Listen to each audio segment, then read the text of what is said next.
జై జగదంబే. ముందు ఒక వివరణ ఇవ్వాలి నేను మీకు. ఒకటి కాదు, రెండు ఇవ్వాలేమో కూడా. ఒక వ్యూయర్ ఒక ఆయన రాశారు, గురూజీ కండిషన్స్ చెప్తున్నారు కానీ మానిటైజేషన్ గురించి మాట్లాడటం లేదు అని. మొదటి విషయం, నేను గురువు అని కాదండి, ఇంకే విధంగానే అడ్రస్ చేయండి. ఎందుకంటే గురువు అయితే నా దృష్టిలో, ముఖ్యంగా ఆధ్యాత్మిక గురువు అయితే, శిష్యుడి యొక్క జన్మ కర్మల విశేషాలు తెలిసి, అతని యొక్క జీవన ప్రణాళిక తెలిసి అతనికి మార్గదర్శనం చేయగలిగిన వాడే గురువు. మంత్రోపదేశం చేసేవాడు కూడా గురువులే, కానీ ఇంకా మిగతావన్నీ అంతకంటే ఏం మాట్లాడు. కానీ నిజంగా మిమ్మల్ని అర్థం ప్రకారం, అంటే చీకట్లోంచి వెలుగులోకి నడిపే గురువు అంటే ఆధ్యాత్మిక గురువు. నేను అంత స్థితిలో లేనండి. అంచేత నేను గురువుని కాదు, గురువుని అవుతాను కూడా నేను అనుకోవట్లేదు. నా మార్గం వేరు, నా పని వేరు. ఏమండి? రెండోది, మానిటైజేషన్ అంటారా? నేను ఈ మధ్యనే విన్నాను పదం యూట్యూబ్లోనే. అంటే డబ్బులు రావడం గురించి కదండి, యూట్యూబ్లో డబ్బులు వస్తాయి దాని గురించి. ఒక్క మాట చెప్పండి సార్. 350 మంది నా సబ్స్క్రైబర్సు, గట్టిగా 10 రోజులు అవ్వలేదు, ఏం మానిటైజేషన్ అవుతుంది? అదీ కాక ఇది నా శ్రీ విద్యోపాసన అనుభవాలు కొంత భిన్నంగా ఉంటాయి. శ్రీ విద్యలో ఉండే వాళ్ళకి, వద్దాం అనుకున్న వాళ్ళకి కొంత స్ఫూర్తిగా ఉంటుంది. ఇలా కూడా ఉంటాయి అనుభవాలు అని పంచుకోవడం కోసమే చెప్తున్నానండి. మీరు గమనించారా? నేను ఎక్కడ కూడా లైక్స్, షేర్, సబ్స్క్రైబ్ అవి ఏం చెప్పను. మీకు నచ్చింది లైక్ చేస్తారు, మీ ఎవరన్నా దీన్ని అర్థం చేసుకునే వాళ్ళు ఉంటారు అనుకుంటారు, షేర్ చేస్తారు. ఇంకా ఇతను ఏం ఛానల్స్ పెడతాడో, ఇంకేం పెడతాడో వీడియోలు అనుకుంటే సబ్స్క్రైబ్ చేస్తారు. ఇవి ఏవి అడగాను కదండి. గమనించారా మీరు? ఇంకొక మాట అండి, అమ్మ దయ వల్ల నేను ఒక కంపెనీలో డైరెక్టర్ ఫైనాన్స్గా రిటైర్ అయ్యాను. అది ఒక కంపెనీలో ఫైనాన్స్ డిపార్ట్మెంట్లో హయ్యెస్ట్ పొజిషను అండి. కాబట్టి ఆర్థికంగా నాకు పరమేశ్వర దయ వల్ల లోటేం లేదండి. ఈ యూట్యూబ్ మానిటైజేషన్ గురించి లేదా డబ్బులు వస్తాయి కాబట్టి ఈ వీడియోలు పెట్టడం ఇది జరగట్లేదు. ఏమండి? దయచేసి అర్థం చేసుకోండి. రెండో వివరణ, ఒకళ్ళిద్దరు చెప్పారు సనాతన ధర్మాన్ని నాశనం చేస్తున్నామని. మీరు నా వీడియోని కనుక శాంతం విన్నట్టయితే మీకు అభిప్రాయం రాదండి. ఒకవేళ విన్నా కూడా మీకు అదే అభిప్రాయం కలిగింది, మరి నేను చెప్పగలిగేది ఏం లేదు. ఒక్కటి గుర్తుపెట్టుకోండి సార్, 8 కోట్ల మంది హిందువుల్ని ఊచకోత కోసిన వ్యక్తి, ఒక పరాయి దేశస్థుడు, పరాయి మతస్థుడు, అతనే సనాతన ధర్మాన్ని కదపలేకపోయాడు. స్వయంగా శ్రీ విద్యోపాసకుణ్ణి, పరమ దుర్మార్గుణ్ణి అయితే కూడా 350 మంది సబ్స్క్రైబర్తో ఇన్ని వేల సంవత్సరాల చరిత్ర కలిగిన సనాతన ధర్మాన్ని నేను దృష్టి పట్టించగలనా? అది మీరు నమ్ముతున్నారా? కేవలం నన్ను నింద చేయడానికే అంటున్నారా? ఏదేమైనా కానీ ఆలోచించండి సార్. నా ఉద్దేశం సనాతన ధర్మాన్ని ఇబ్బంది పెట్టడం కాదు. నేను స్వయంగా సనాతనండి అయ్యా, అంతేనండి. ఈ 2 వివరాలు ఇవ్వదలుచుకున్నాను. ఇప్పుడు 2 విషయాలు మాట్లాడతాను. ఒకటి, దేవతలందరూ ఒక్కటేనా? మనుషులంతా ఒకటి కాదండి. ఇంతగా మనకంటే ఎన్నో కోట్ల రెట్లు ఉంటారు. వాళ్ళు ఎక్కడ దేవతలంతా ఒకటవుతారు? దైవం ఒక్కడు నిజం.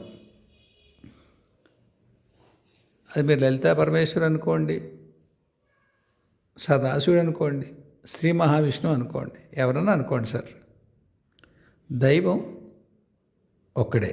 దేవతలు అనేసరికి ఏమవుతుందంటే నామరూపాలు కలిగి ఉంటారు. ఒక్కసారి నామరూపాలు కలిగినటువంటి దేవతలు ఉనికిలోకి వచ్చినట్టయితే ఆ మహాదేవుల నుంచి వారికి వారి వారి స్వభావాలు వేరు, వారి రూపాలు వేరు, వారి నామాలు వేరు, వాళ్ళు చేసే పనులు వేరు. వాళ్ళు భక్తుల్ని చేరదీసి అనుగ్రహించే తీరు వేరు. ఒక 2-3 ఉదాహరణలు నాకు గుర్తున్నవి చెప్తాను నేను. ఒకానొకప్పుడు ఏదో పని మీద శ్యామలాంబ దగ్గరికి రమ్మని కబురు వచ్చింది. సాయం సంధ్య వేళ అనుకుంటాను, మనకి సాయం సంధ్య. అక్కడ ఎప్పుడూ కాంతి ఒకలాగే ఉంటుందంటారు. నేనంత గమనించలేదు. వెళ్ళినప్పుడు కూడా ఆ పనేదో ఉండడం తప్పిస్తే నా భౌతిక మస్తిష్కంలోకి అంతకంటే దిగలేదు. సరే, నేను శ్యామలాంబ దగ్గరికి వెళ్ళేసరికి సాయంత్రం అలంకరణ జరిగి ఉంది. అమ్మ మహా స్వాభాయమానంగా ఉంది. ఉయ్యాల్లో ఉంది. రకరకాల చిలకలు ఎగురుతున్నాయి. గోలగోలగా ఉంది. వెళ్ళాను. దారా నాన్న పని మీద పిలిచాను అంది. ఆవిడ మాట్లాడాల్సింది ఏదో మాట్లాడింది. మాట్లాడుతూ మేమిద్దరం ఆవిడ ఉయ్యాల్లోంచి లేచింది. ఆవిడ మందిరం కేసి నడుస్తున్నాం. నడుస్తుంటే అన్నాను, ఈ అలంకరణ ఏమిటమ్మా అంటే, నాన్న వస్తారా అంది. అంటే ఇప్పుడు ఒక మాట అడిగాను. అమ్మ మాట్లాడగనా? అడుగు అంది. అమ్మ, నువ్వు సదాశివుడికే భార్యవి. లలితమ్మ వారాహ్యమ్మ సదాశివుడే. ఏ అమ్మ రూపమైనా ఆ సదాశివుడికే కదా ధర్మపత్ని. ఇప్పుడు ఎక్కడికి వస్తాడే నాన్న అన్నాను. నవ్వి, మూల చైతన్యం ఒక్కటే అయినప్పుడు స్ఫురణ ఎక్కడికి వచ్చినా ఉంటుంది నాన్న. ఇప్పుడు దుర్గ దగ్గరికి వెళ్ళారనుకో మీ నాన్న, ఆవిడ కలిసి ఆవిడ ధామంలో ఉన్నారు. నా దగ్గర ఉన్న భావం నాకు ఉంటుంది. నా దగ్గరికి రాలేదు, ఇక్కడ సదాశివుడు లేడు, నేను ఒక్కతనే ఉన్నా అనే భావం ఉండదురా. ఆ విడి ఉండదు నాయన. అంచేత ఏ రూపమైనా కానీ మూల చైతన్యంలో ఉన్న భావం ఒక్కటే ఉంటుంది. అలాంటి మీ అందరూ ఒకటా? కాదు. ఇది అర్థం చేసుకో అందావిడ. అయిపోయింది. ఇంకొకసారి నాకు బాలమ్మ వేళాకోళమాడుతూ ఉంటుంది. పెద్దాడికి కుతూహలం ఎక్కువరా. ఒకళ్ళని అడిగి ఒక విషయం అడిగి ఊరుకోడు, ఇంకొకళ్ళు మళ్ళీ అడుగుతాడు. నేను ఒక్కోసారి మహర్షిని అడుగుతాను, తాతగారు అంటాను కదా ఆయన్ని, సప్తర్షుల్లో ఒక ఆయన. ఒక్కోసారి బాలమ్మని అడుగుతాను, ఒకసారి ఇద్దరిని అడుగుతాను. కొద్దిగా తింగర్తనమే, కానీ ఆతృత. సరిగ్గా వింటున్నానా లేదా, నా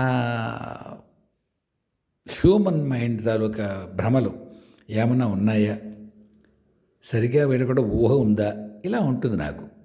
అంచేత ఇద్దరు ముగ్గురు దైవీ శక్తులతో అడగడం ఉంది. ఒకసారి ఏదో ఒకానొక సందర్భంలో బగళాముఖిని ఏదో అడిగాను నేను. చెప్పింది ఇలా ఉంటుందిరా అని. మళ్ళీ ఆవిడ చెప్పింది సరిగ్గా విన్నానో లేదని ఇంకొక అమ్మని అడిగాను. ఆవిడ ఇంకోలా చెప్పింది. అయిపోయిన తర్వాత పని జరిగిపోయింది. వాళ్ళు చెప్పినట్టు జరిగింది. కానీ ఇద్దరు చెప్పే ఎండ్ రిజల్ట్ ఒకటే ఉంది, కానీ జరిగిన పద్ధతి మాత్రం ఖచ్చితంగా విడిగా ఉంది. నేను వెళ్ళి బగలాముఖిని అడిగాను, అమ్మా నువ్వు ఇలా చెప్పావు, ఆ అమ్మ అలా చెప్పింది, ఇప్పుడు మీ ఇద్దరు కూడా ఒకటే కదే, ఇద్దరు విడివిడిగా చెప్పారే అన్నాను. ఆవిడ మొట్టమొదటి మాట, ఇద్దరిని ఎందుకు అడిగావు వెధవా అంది. అది కాదే, ఆత్రం కొద్దీ అడిగానే అమ్మా అన్నాను. సర్లే అంది. కాదమ్మా నా చెప్పు, ఇప్పుడు ఇద్దరూ ఒకటే ఉంటారు కదా, ఇద్దరూ ఒకే విషయాన్ని ఒకేలా దర్శించరా అన్నాను. దర్శించను నాన్న, దర్శించం. ఏదైనా చాలా పెద్ద విషయం చైతన్య స్థాయిలో ఏకత్వాన్ని మాత్రమే దర్శించి అక్కడి నుంచి మాత్రమే సమాధానం పొందవలసిన ఏదైనా స్థితిలో మాత్రమే అలా ఉంటుంది తప్ప, నామరూపాలు విడిపడ్డ తర్వాత స్వభావాలు విడిగానే ఉంటాయి నాన్న. కాబట్టి ఆ విషయాన్ని జరగడాన్ని నేను ఒకలా చూశాను. ఆ రెండో అమ్మ ఉంది కదా, ఆవిడ ఇలా చూసింది. నీకు కోర్లో దాని రిజల్ట్ ఒకలాగే ఉంటుంది, ఎఫెక్ట్ ఒకలాగే ఉంటుంది, కానీ మేము చూసిన విధానం వేరు, ఆవిడ చూసే విధానం వేరు. అయినా ఇద్దరిద్దరిని అడగకుండా ఉంటే బాగుంటుందిరా. ఆ కుతూహలం ఎందుకు? నమ్ము. నీకేం లోటు వచ్చింది? నేను నమ్మిన జరగటం లేదా? లేదే, సరిగా వింటానో లేదా అని కొద్దిగా భయం ఉంటుందమ్మా. ఉండకూడదు నన్ను ఇన్నాళ్ళ తర్వాత, అవసరం లేదురా అందావిడ. ఇంకొకసారి ఇంకొక అమ్మ ఏ అమ్మ దగ్గరికి వచ్చాను నేను, ఇలాంటిది ఇంకొక సందర్భం వచ్చింది నాకు. అక్కడ నాకు ఇలాంటి సమాధానం వచ్చింది. దాదాపుగా. అంటే నామరూపాలు విడిపడ్డ తర్వాత స్వభావాలు విడిగా ఉంటాయి. మూల చైతన్యం మాత్రమే ఒక్కటి ఉంటుంది. ఒకానొక సందర్భంలో నేను కొద్దిగా దగ్గరగా ఇలాంటిదే విషయం ఉంటుంది. అది తిరుపతి దగ్గర ఒక కాళీ గుడి ఉంది. ఎక్కడ ప్రదేశం నేను భౌతికంగా వెళ్ళలేదండి. రాత్రి 10:30 ప్రాంతంలో మా మేనల్లుడు కబురు పెట్టాడు. మాయ ఫలానా అమ్మ చంద్రకాళిట ఆవిడ రమ్మంది నిన్ను అని. నేను ఎప్పుడు ప్రత్యంగరాంబు ఉపాసన చేశాను, కానీ కాళీ ప్రత్యక్షంగా అప్పటికి చెయ్యలేదు. నేను ప్రత్యంగర చేశాను. ప్రత్యంగర అంటే ఆవిడ పంచకాళీ రూపాల్లో ప్రత్యంగర కూడా ఒక మొదట ఆవిడ. ఈ కాళీ నేను చేయలేదు ఉపాసన. గబగబా ఆమ్నాయ ఇది ఉంటుంది, ఆమ్నాయాల్లో ఉంటుంది ఈ మంత్రాలు సంబంధించినవి. నా భార్యని అడిగాను, నేను చూడొక్కసారి ఫలానా మంత్రం కాళీ మంత్రం ఏముందో చూడవా నువ్వు అని. అప్పటికే నా కళ్ళు ఇబ్బంది పడ్డాయిలేండి. సరే, ఆవిడ రాత్రి 11, 10:40 అవుతుంది. మంత్రం చెప్పింది ఆవిడ. కనీసం 11 సార్లు చేసుకువెళ్దాం ఆవిడ దగ్గరికి అని. చేస్తుండగానే ఆవిడ ఇక్కడికే వచ్చేసింది, నా దగ్గరికి. ఏం చేస్తున్నావురా పెద్దడా అంది. అమ్మ ఒక్క 11 సార్లు చేసుకుని వద్దామని అన్నాను. ఏం చేస్తావు అంది. మంత్రమే. నేను చేయమన్నానా అంది. అంటే చెప్పాను కదా, ఒక్కోసారి వాళ్ళు చేయమని సందర్భాలు కూడా ఉంటాయి. ఒక్కొక్క చోటకి వాళ్ళు వెళ్ళాల్సి వస్తే వేరే చైతన్య భూమికలోంచి మన చైతన్య భూమి యొక్క చైతన్య భూమికి దగ్గరగా వచ్చినప్పుడు ఒక్కొక్కసారి వాళ్ళకి అవసరం అవుతుంది ఒక రకమైన కంఫర్ట్ కోసం. అప్పుడు చేయమని సందర్భాలు మీకు ఎదురుకు నేను చెప్పాను.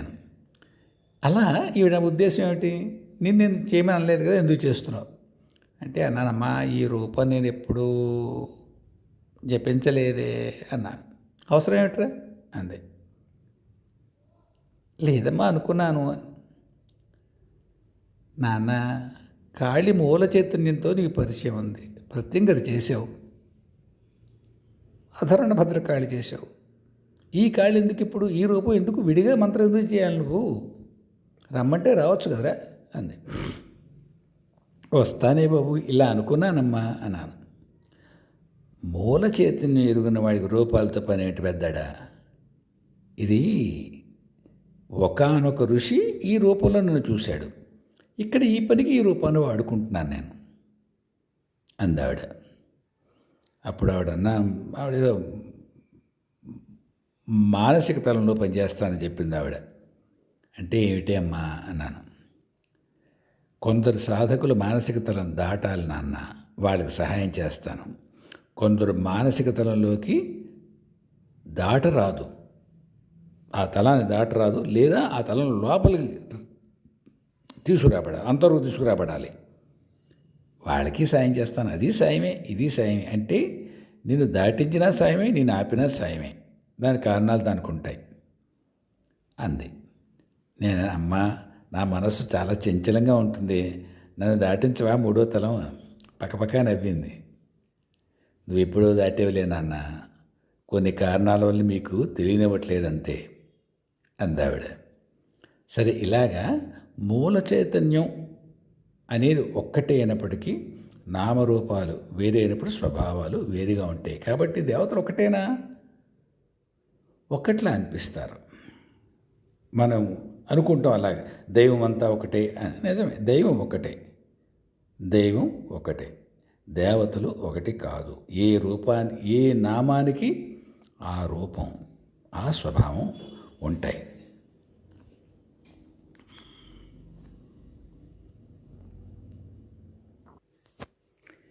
ఇంకొక విషయం, చిన్న విషయం చెప్పి ముగిస్తాను. అమ్మలు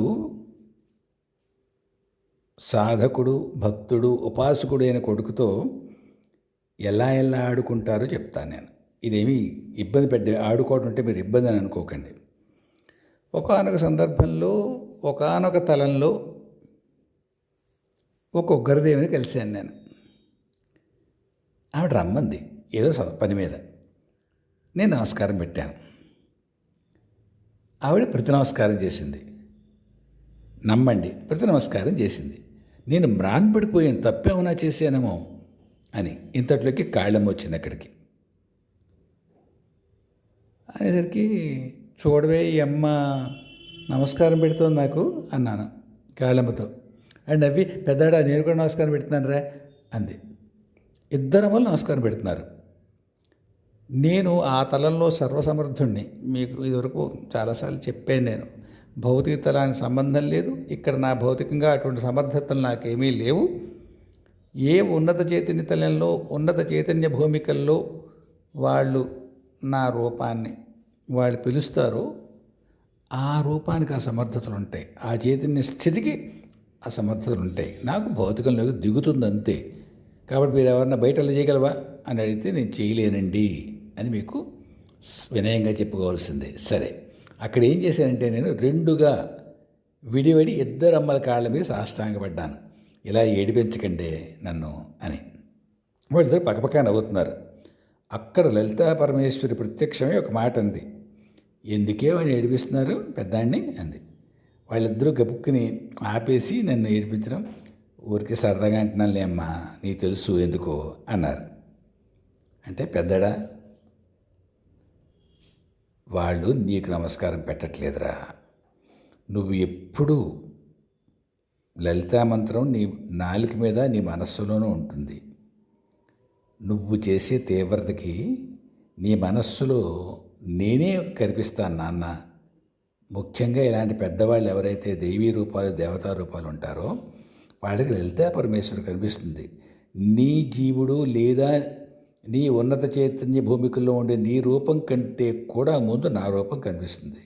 అంచేత ఎవరన్నా చేతులు జోడిస్తే కంగారు పడి అయ్యో నాకు దండం పెట్టినారు, నన్ను ఏమన్నా తప్పు చేశానేమో, ఈ ఆలోచన రానివ్వకు నాన్న, అలా ఏం ఉండదు అని వాడిని ఏడిపించకండి అంది.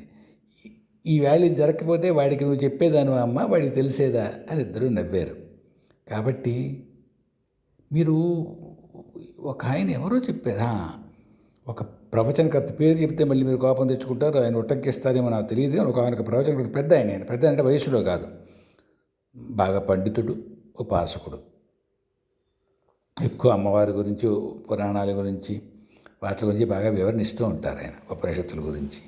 ఆయన ఒకసారి అన్నారు, ఆయన ఒక పెద్ద ఆయన కలిసేట, ఆయన ఎదుటి వాళ్ళు ఏ మంత్రం చేస్తున్నారో వాళ్ళని చూసి మీరు ఫలానా మంత్రం జపిస్తున్నారా అని చెప్పేవారట.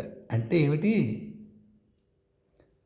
ఆ పెద్ద ఆయనకి ఆ ఉపాసకుడు మంత్రం జపించేటప్పుడు ఆ దేవి లేదా దేవత యొక్క రూపం అతని హృదయగతమై ఈయనకి కనిపిస్తుంది, ఈయనకి తెలుస్తుంది. మహోపాసకుడు అనమాట ఆయన. కాబట్టి చెప్పొచ్చేది ఏమిటంటే, బాగా తీవ్రంగా, బాగా ఇష్టంగా, బాగా ఆర్ద్రతతో, భక్తితో ఒక మంత్రజపం చేస్తే దాన్ని చూడగలిగే సమర్థులకి మనం ఏ జపం చేస్తున్నామో తెలుస్తుంది. సరే, ఈ పూటకి ఈ వీడియోలో అంతే. జై గురుదేవ్, జై జగదంబే, స్వస్తి.